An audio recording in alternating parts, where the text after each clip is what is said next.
Joining us today, Las Vegas Weekly Golden Knights reporter Justin Emmerson. Good to see you, Justin.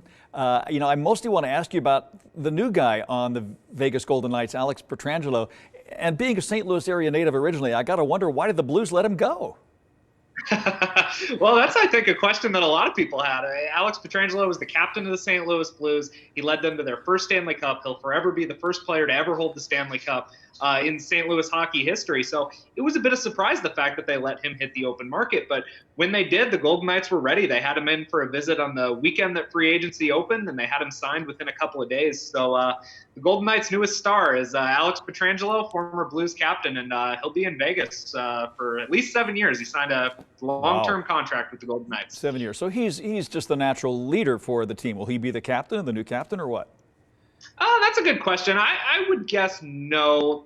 Coach Pete DeBoer has said that they do want a captain this coming season. My money's still on Mark Stone. He's been there in the past. It is it would be a little unusual for a new guy to come in and be named the captain before he had played a game for the team. But, he was the captain of the Blues. So if he's, an alternate captain, or even if he is named captain, I don't think it would be a terrible surprise. But my money would be on somebody else. Yeah, I heard an interesting story. Which Golden Knights player did he say he's happy he didn't have to play against?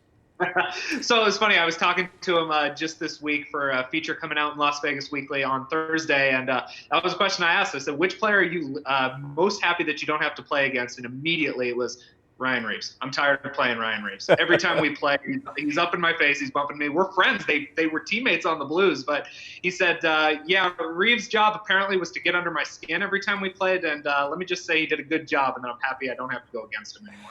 How do the Knights keep managing to get this kind of premier talent? Do they have bottomless pockets? The salary cap exists in the NHL as kind of an obstacle to the best players continuing to come to one team, but the Golden Knights continually find a way around that.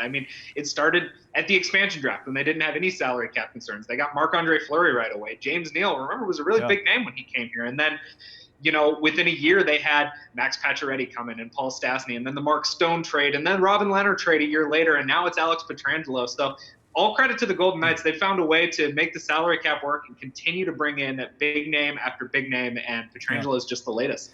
Well, they made the conference finals this last season. Have they improved in the offseason at all?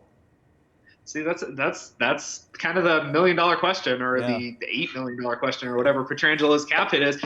They had to make some moves, like I said, to get around the salary cap. They had to trade away Paul Stastny and fan favorite Nate Schmidt, and bringing in Pietrangelo, it is star power coming in, and there's something to be said for that. But it will be interesting to see if they are a better team.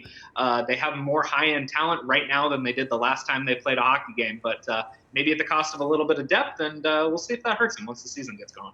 All right, Las Vegas Weekly Golden Knights reporter Justin Emmerson. Hey, thanks for your perspectives. And by the way, the next issue of Las Vegas Weekly comes out tomorrow.